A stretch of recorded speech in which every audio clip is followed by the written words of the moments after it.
Selamat sore teman-teman. Kembali lagi kita review trading ya.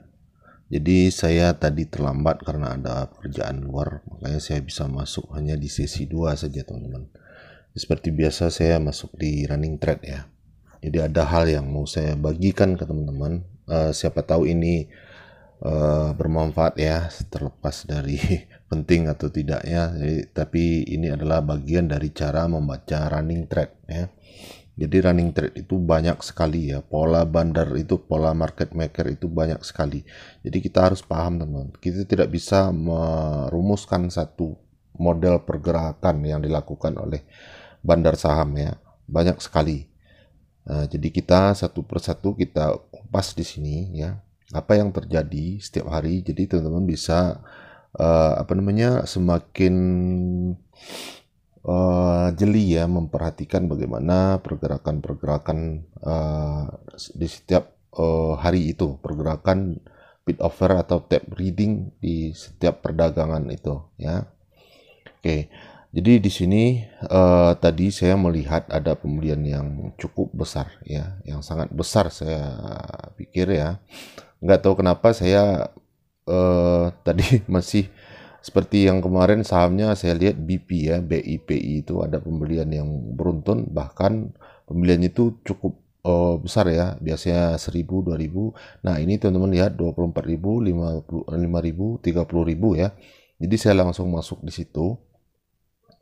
Saya masuk ke BP, saya perhatikan itu di posisi over ya, di posisi over. Dan seperti yang saya bilang kemarin, kalau dia di posisi over itu sangat bagus, kita bisa mengikutinya ya, tapi kita tetap lihat dulu di posisi halaman tradingnya.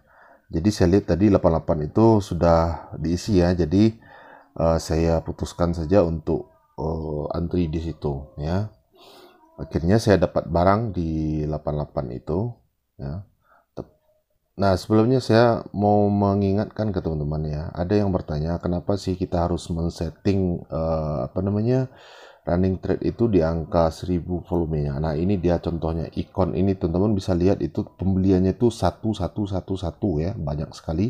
Ini biasanya orang yang tidak paham atau pemula itu menyangka itu ada pembelian yang beruntun tanpa memperhatikan volumenya. Nah, posisi pembelian itu di 79, teman-teman bisa lihat di posisi over itu ya. Kita perhatikan 79 itu, nah dia sudah turun langsung teman-teman. Jadi bandar itu sengaja membuat harga itu di posisi over, seolah-olah harga itu tinggi ya, naik ya, hijau terus. Kalau dilihat di posisi fast trade ini atau halaman trading itu di posisi di atas ya, 79. Sementara maksudnya supaya kita masuk lalu dia bisa jualan di situ ya. Jadi hati-hati teman-teman. Kita balik lagi ke BP. Jadi BP ini terjadi masalah di sini, ini yang mau saya terangkan ke teman-teman ya. Ada pertarungan bandar dengan retail ya. Biar lebih dramatis saya pakai kalimat pertarungan. Kenapa begitu? Karena di sini sama-sama tidak mau ngalah teman-teman ya. Di 90 itu ada jemuran sekitar 400.000 lot ya. Saya tidak tahu apakah itu bandar sendiri atau retail ya, tapi saya percaya ini sebagian besar ini retail. Kenapa? Itu adalah angka psikologis yang saya bilang kemarin ya. 90 itu rata-rata para trader itu menjual di angka bulat teman-teman, 90, 100 ya, 80 misalnya kan, rata-rata seperti itu. Jadi saya asumsikan ini adalah si retail. Kenapa retailnya jemur di situ ya? Karena dia ingin, tentu saja harga ingin lebih tinggi ya. Sementara kalau dia haki ke 89 itu akan mengurangi 1,2%. Nah, sementara itu kita lihat di broker Sumari, harga bandar itu 87 teman-teman, 87 rupiah ya. Kita lihat seminggu belakang juga 87 rupiah. Jadi fix bandar itu juga tidak mau menjual barangnya. Nah, di sini juga kita lihat kalau dia mau menurunkan harga itu sepertinya itu bandar semua yang punya barang yang ratusan ribu itu ya. Ada dua kemungkinan. Jadi kalau dia mau mengusir si retail yang di 90 ini, pasti dia rontokkan sampai harga ke 83 itu teman-teman, di bawah yang 100.000 itu ya, untuk mengusir. Tapi ini tidak terjadi. Nah, saya berasumsi si bandar ini kemungkinan dia akan makan ini yang di 90 ya. Yang di 90 ini akan dia makan karena dia baru saja melakukan pembelian di harga 88 ya, seperti yang kita lihat tadi.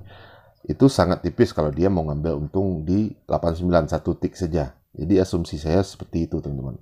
Nah, tapi sebelumnya dia coba dulu turunkan, siapa tahu ada retail yang keluar di sini 89, dia turunkan ke bawah. Ternyata retailnya masih bertahan. Nah, akhirnya dia makan, harga naik ke 92 dan kita berhasil cuan di 4,5%. Teman-teman bisa lihat di sini, dan yang di atas itu yang kita ambil kemarin, baut kemarin, dia sudah minus ya. Mungkin saya akan cut loss saja besok kalau dia masih terus mengalami penurunan ya. Nah, sekarang bagaimana sikap kita kalau seandainya bertemu hal yang seperti tadi ya, kasus seperti tadi. Jadi saran saya buat teman-teman, kalau seandainya teman-teman tuh masuk di bawah harga saya, pembelian saya tadi ya, misalnya di harga 85 atau 86, itu kan sudah cuan sekitar 3 atau 4%, teman-teman keluar saja dulu ya. Karena ada potensi untuk dirontokkan. Kalau teman-teman ketemu dengan bandar yang kasar mainnya, dia pasti akan rontokkan ke bawah, teman-teman ya. Tapi kalau seperti tadi, bandarnya tidak mau menurunkan harga, teman-teman bisa analisa dengan pembelian dia di mana, bagaimana sikap dia tadi, seperti yang saya tampilkan di broker Sumari ya, dan dia juga tidak mau meruntuhkan harga ke bawah ya. Dia sudah coba satu tik tapi tidak ada pengaruh, maka dia borong semuanya, dan itu bandar yang punya modal, teman-teman ya. Kalau bandarnya kere ya, bandarnya tidak terlalu banyak uangnya, pasti dia rontokkan dulu ke bawah. Jadi sebaiknya teman-teman jual dulu. Nanti kalau dia sudah koreksi jauh ke bawah, baru masuk lagi ya. Oke teman-teman, semoga ini berguna, dan salam cuan ya.